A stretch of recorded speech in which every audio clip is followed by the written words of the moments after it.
Hi everyone, it's Miguel, aka Mighty Migz, and thank you for tuning in for episode number 20 of the Mighty Migz Lifestyle. In today's episode, I will give you tips, effective workout tips in general fitness terms, okay? But before we go further ahead, I'd like to mention that the sponsor of this episode is Elite Supplements in Chatswood. Visit their Instagram page in the description box below. And if you quote the Mighty Migz Lifestyle, you get a 10% discount. And that'll help you attain your goals in health and fitness even faster because it's a little bit cheaper. But never say never. And drop by in-store to use that promo code. I forgot to say that in the previous episodes, but it's okay. If you have any goals in health and fitness that's weight loss related, muscle building, they may have the right supplements for you. So just tune in and just drop in and just mention this lifestyle channel.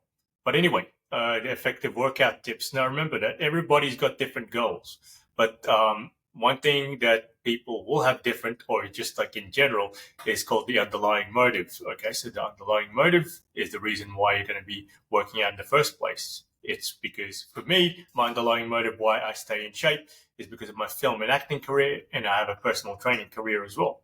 So that keeps me in shape, and whatever your underlying motive is, that'll help you develop some good habits and discipline in the gym.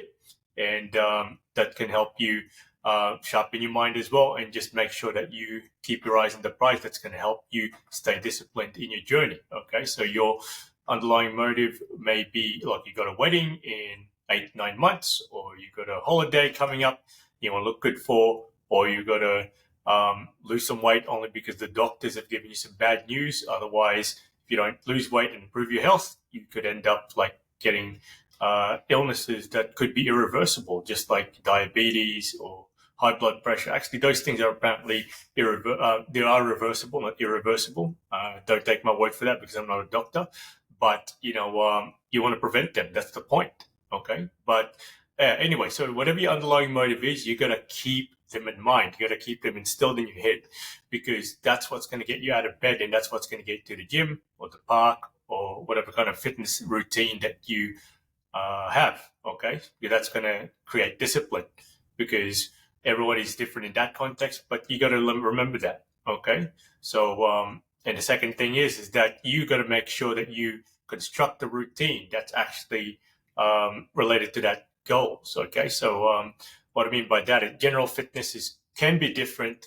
General fitness goals can be different to like sports goals. So if you're an amateur boxer or a professional boxer, the number one thing you should be practicing is boxing. Okay, so you're going to have fitness routines, weightlifting or anaerobic cardio or explosive lifting or rehab stuff specific to boxing. Okay, so you got to construct that routine that's based on that. But when it comes to health and fitness goals that are just general, like for the general public, you can just you can construct it that way.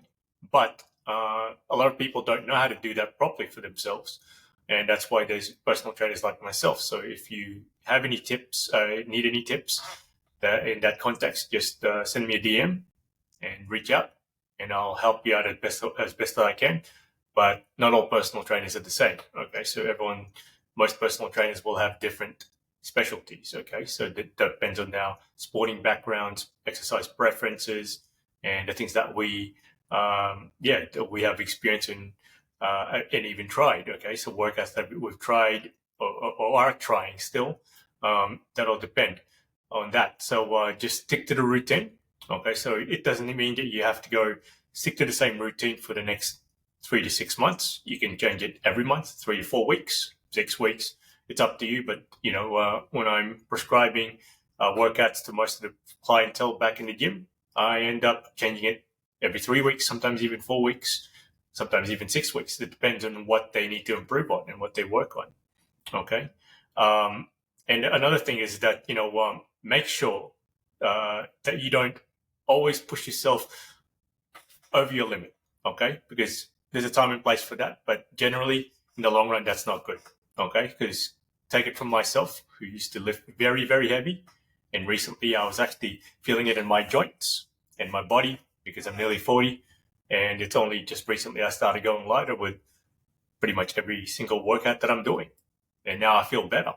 Okay, so that's what I mean. So you don't always have to push yourself to the extreme utter limit. Otherwise, it could go backfire in the long run. Okay, because you got to think about the longevity. Okay, no matter what your goals in health and fitness are, even if you're a professional athlete, it's not always about pushing.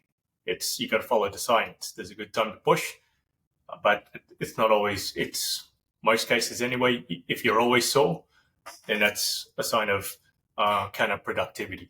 You want to prevent that, yeah. And another effective workout tip is you got to make sure that you have the set days that when you're going to work out each routine. Okay, so each routine will. Okay, so for me, Monday, Wednesday, and Friday are actually my weightlifting days. Tuesday and Thursdays are my cardio days. I'm just generally speaking. I'm not giving you details of my workout routine, but you got to structure that. You got to stick to that routine. Okay, so that's another effective workout tip. Okay, another effective workout tip is that you make sure that you don't go overboard unless you need to, but 60 to 90 minutes at most. Okay, there's some people who work out there a few hours. I've seen it. Look, I'm not their daddy. I'm not their personal trainer, but I wouldn't recommend it. Okay, because your body needs rest. Okay, your body just needs to be fueled more than it should be training, and resting more than it should be training. Okay, so just bear that in mind. Okay, and another effective tip for working out is you got to have at least 1 or 2 days off, and ideally, I reckon 2 days, because it helps you recover mentally and physically. And in those 2 days that we have day off, you don't have to go splurge and having a cheat meal and whatnot, but just make sure that you have adequate rest. Okay, so when I mean adequate rest, 7 to 8 hours of sleep, and make sure that you end up falling asleep before midnight. Okay, so those are the general tips I wanted to give you when it comes to workouts. Okay, because not always about the push, it's not always about the rest, but you got to keep it well balanced. Okay, so if you need any more tips regarding to that, like I said before, just send me a DM and I'll help you out as best I can. Okay, I don't have all the answers, but I have enough experience to give you guys some tips anyway here and there. But if you haven't done so, please press the like and subscribe buttons and near the description box below. It's gestures like this that's going to help me produce more content, and knowing that you guys are learning from this, because these episodes are mainly about you, not about me. Thank you for tuning in, and until the next episode, have a good rest of the day. Take care and God bless.